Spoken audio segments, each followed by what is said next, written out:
Okay. Well, I know it's a really big surprise, but my presentation is about cats. So first off, what is a Manx cat? It's basically just a compact breed of cat that's from the Isle of Man. But the most distinctive trait about a Manx cat is that it has no tail. So it actually just has spontaneous mutation that led to it to have its kittens have no tail vertebra. And it's actually different from the other mutations that cause taillessness in like dogs or other cat breeds, which I thought was really interesting. So yeah, the desired show quality cats are completely tailless. So there's 4 classifications of tail length in Manx. The Rumpy is the one that is completely tailless. That is the like desired show breed. That's what this little yellow guy is down here, or orange guy. He has no little tail. Then you have a riser, which does have a little bit of cartilage where some of the vertebrae have fused. That's right at the base of its tail, so you can't see it actually rising out, but if you run your hand over its back, you can feel that little bit of bump there. A stumpy is just a cat that has a tail that is sort of there. It has some vertebra, but it's not a complete full length of a tail. So this classic tabby up here is a stumpy because he's got like a little bit of a tail. And then a longy is a long tail. That's a normal cat. Yeah. So the tailless gene for these guys is dominant, and it affects the development of the caudal and sacral vertebra. So the caudal vertebra are what form the actual tail, and then the sacral are what help form the hips. The gene is considered lethal because when it's homozygous, it does cause death in kittens in the early embryo stages.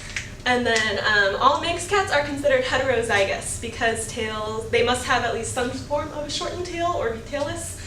So even if it's born to like purebred Manx parents, if it has a completely fully long tail, it's not considered a Manx. Okay, so now the other thing I forgot to mention when we were starting this, feel free to ask questions during the presentation. It makes me want to ask a question. Since the gene is lethal when it's homozygous, that means, what's the abbreviation for the gene? Do you know? It's an M. An M.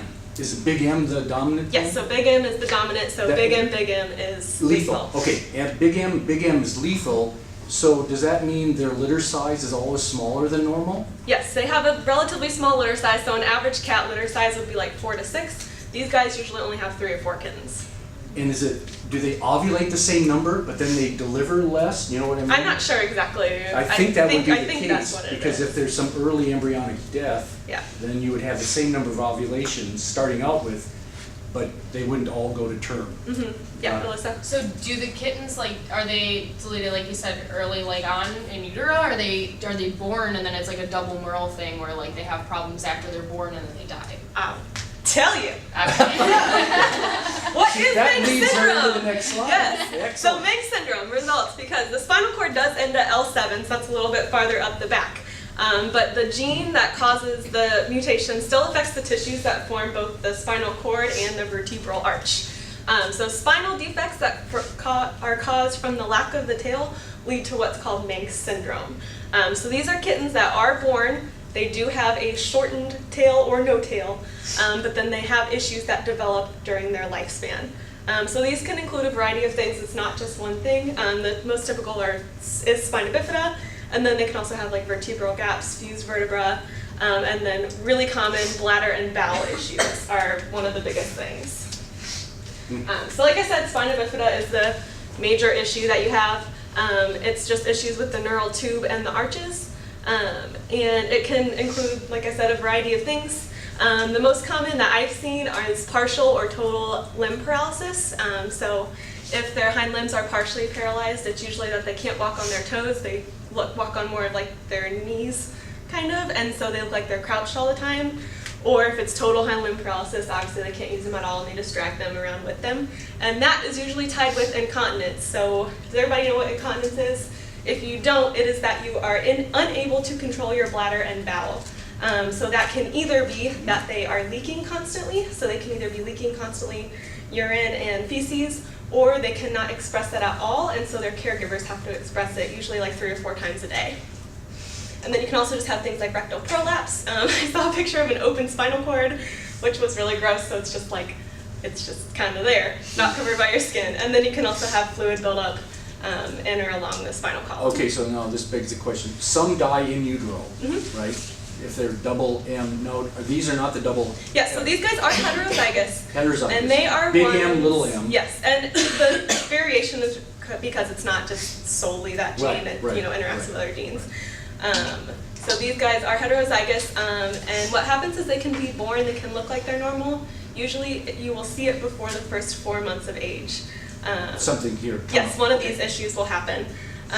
And so that's a big welfare issue actually, because like good breeders usually euthanize the kittens, but then that's sad. People argue with that, and then if they don't want to euthanize it, it'll a lot of times end up at shelters. So actually when I did my internships at Best Friends, I saw a lot of cats that had this issue. They were Manx purebred cats that usually had a pretty severe form of paralysis or deformity, and then they were completely incontinent. So that's a big issue because nobody wants to buy or adopt those cats. So really. that begs the question, of the cats that are born that are capital M, little m, what % of them have these problems?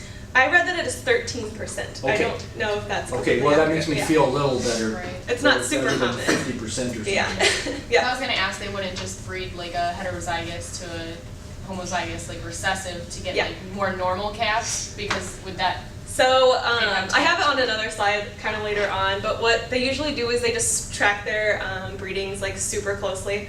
So if it's you breed 2 rumpies together, that's what they kind of want to do because that's the desired show cat, but then that will lead to more problems most likely. So what they say is to not breed 2 rumpies past 3rd generation, because that's where you'll see a very high percentage of kittens that are affected. So usually you will breed like 2 rumpies, and then you'll breed in like a stumpy in there. Another super funny terms. Just ones that kind of mix it in so that it's a little less of a severe form. But they don't really keep the ones that are fully tailed as breeding cats because that's not what you want. Yeah.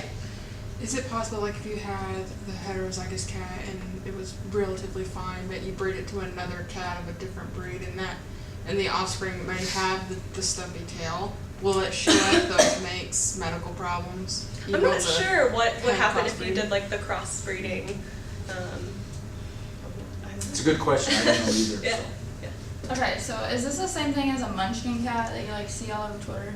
No, so Munchkin cats are a totally separate breed. Munchkin cats are bred to have shortened limbs. That's a great question yeah, because they- it is confusing, but that's But the Munchkin short cats leg. have full tail. Full tail, okay. Yep, they just Excellent have short question, limbs. yeah. They're kind of like a corgi. And then one I got question, it. I got it. one question would be, why have these cats at all?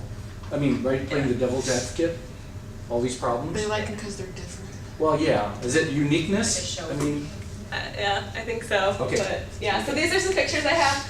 This is Aaron. He's actually from Best Friends. He's clicker trained to high five. You can see his back has a little more of a high arch than normal, as opposed to this cat has the crouched form. He has a lower back, and then his front paws are actually deformed. If you can see him a little bit, he doesn't walk on his tippy toes. He walks on that little part that's ahead of it, like his knuckles or whatever. And I actually have a kind of quick video. did you say sick? Katie? What? What did you say? Sick? Enlarge that. So this is just a video I found on YouTube. That is a kitten that has Manx syndrome. So you can see he can't really use his back legs at all. He's kind of got them kind of down. So that's a partial paralysis. And then the description actually said this is right before he gets a lot worse. So this is a young kitten, probably like Before 6 he months gets worse, old you or said? something. Yeah. The description said he gets a lot worse. So I mean, it didn't say exactly what he said, but I mean, I would guess that he loses use of his hind limbs. Yeah. Probably.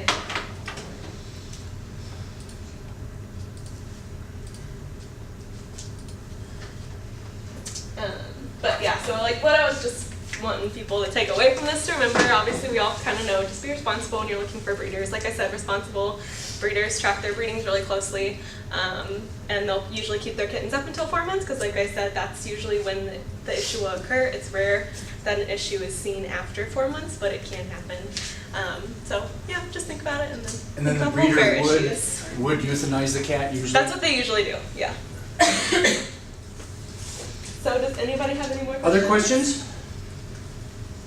If not, let's do a round of applause.